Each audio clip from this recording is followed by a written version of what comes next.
Hello, scrappy friends. So welcome back to our Stretch the Sketch day. Let me see if I can find you the sketch. This is a sketch that I will be using. Come on, Mr. Camera, be nice. Okay, I'll be using, and I'll put it right here when I am crafting so that you can kind of see how well or how well I don't know. Anywho, gonna be using that. The photo I'll be using today this was yesterday on my front porch. My two furry boys were just chilling in the sun, having themselves a time. This guy won't go anywhere no matter who goes by. This guy wants to go for a walk with everybody. So he has to live that chain life. So check this out. Look at how cute this is. This paper line with these guys. I mean, I think it's hilarious. So this is the Echo Park Imagine That line. I know it's supposed to be for little boys, but I mean, they have bulldog stuff and all that on it. And I don't have a little boy to scrapbook for. Now, I'm also working in a couple different challenges. I'm going to be doing a couple of Cybercraft challenges, and one is using book paper. So we're going to pretend that's book paper. I have that going, and that's about it. So I'm going to take you along with me. And we're going to scrapbook this. I'll be going 8.5 by 11 on the horizontal because that's the size I like to turn my sketches into.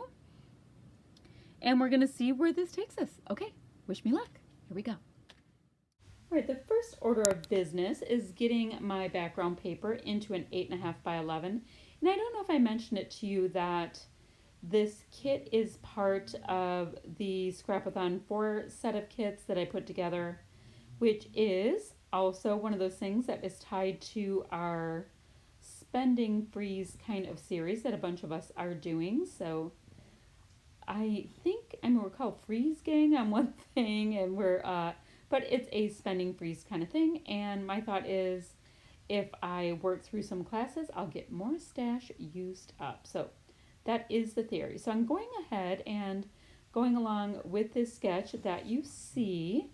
And I knew that the notebook paper was supposed to be a part of this fun challenge that I'm doing for an online cybercraft. And what's next? Okay, I'm going to trim this photo, and I'm going to go ahead and mat it on this craft cardstock. The boys are just outside, so yeah, I think it's adding a little bit of a natural element as we go along. Now, this won't take long at all. Anytime that I go ahead and scrapbook photos on the horizontal using that 8.5 by 11 size that I like, it really makes it zip along. And combined with the fact that I already had a kit of fun stuff put together, I think total this was 20 minutes, which is fantastic in the scrapbooking world. I mean, you can take 20 minutes to just try to find the product that you want to use. So this did go really quickly. I mean, I have a sketch and I have product put together, so it's fun. Now, don't be alarmed. I did go ahead and cut out a few different strips from this really gorgeous paper line, but I needed to use it to go through with the little lines like you see on the sketch to kind of mimic that, and it does work out in a fun way. It's really cute. All right, I didn't make you suffer through the painstaking attaching of those little strips. Now you see in the sketch that they it looks like they're using two photos, maybe 3x4s, and I just used one that's 4x5-ish. Now at this point, I'm going to go ahead and take a look at the little elements that are inside this little baggie that came with this kit. Now I think once upon a time this kit was from the scrap room. It looks like a scrap room kit to me because they give you just like bits and pieces of different product lines. And I'm going to go ahead and audition some of these little fun pieces and see what I think should go where. I have, let's see, in this little set, I have chipboard pieces, die cuts, some enamel dots, that twine stuff. So there's going to be plenty for me to work with. Oh, and also look, I have half of a set of these adorable little brads. So I will definitely have lots to work with. So this is just my little auditioning phase. I went ahead and elected to use this deep red little frame at the top left of my layout, giving myself a nice little embellishment cluster area. And then I'm going ahead and also using that deep red color in these little fishtail banner pieces on the bottom right. So as much as this is kind of a central blocky design, I do start kind of going with a bit of a little horizontal thing. That purple stuff right there is just some fun foam with adhesive on one side.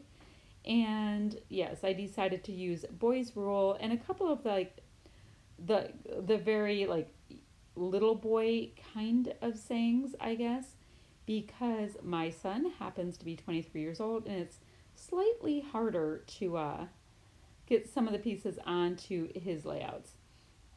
And so this piece right here, it's very cute. It says "Reach for the Stars." And when the boys get to be outside on the front porch on the chairs, I mean, they act like they have totally achieved. Now, this little chipboard piece that you see with the bulldog wearing a little eye mask, is clearly applicable. It looks just like my boy Mason. Maybe he needs a cool little mask. But that works perfectly fine for this layout. And now I'm just going to start giving myself some more interesting things to look at. I'm looking at the chipboard sheet to see what I might like, and I do know that I definitely want to get these 3 brads on. They're so cute. Oh, before I forget, let me tell you to go ahead and click the links below. That's the other crafters that are taking part in the Stretch the Sketch this month. It is a fun sketch and it's so usable. You can go with the travel notebook / Bujo. You can go 8.5 by 11. You can go 8 by 10. Whatever strikes your fancy, you can definitely use it with this sketch because it's ever so user friendly. Now I have gone ahead and used a whole bunch of these little enamel dots that came with this kit. Obviously they match perfectly. I think it's from the same product line and it does give your eyes something kind of interesting to go ahead and take a look-see at. So doing a quick little cleanup so that I can clear my space to, and a lot of times I do that when I'm trying to figure out what I want to do next on my layout. So I did remember that I wanted to go ahead and use this punch here and get a little tab bit in there. I'm trying to use some punches for some things. Remembering to use all those goodies that we just had to desperately have, right? So I'm getting that on there and I'll go ahead and just pop that up on the upper part of this as well. Let's see. Yep, gonna go ahead and just stick that in there. It's giving us like a repeating element of some of that pattern paper that we already used. So I'm coming kind of close to the end of this. Let me tell you, if you want to go ahead and like and subscribe, I would appreciate it. If you have any questions or comments, go ahead and leave them below. I will try to get back to you as soon as I can. So these little wood veneer pieces, I thought I'd go ahead and add just a little bit more of a textural element. And these are kind of cool because it has like, they're cut wood veneer, but it has a little bit of shading on the wood veneer. So they're kind of interesting looking. It's a pack I picked up, I believe, from Tuesday Morning, and they're jelly bean soup wood veneer. Anyway, thought I would tell you about that. And here's a little bit more of a close-up of how cute all the little elements are on this page. And there we go, close-up of the photo. And that's it for today, friends. So thanks so much for watching, and I will talk to you guys soon. Bye-bye now.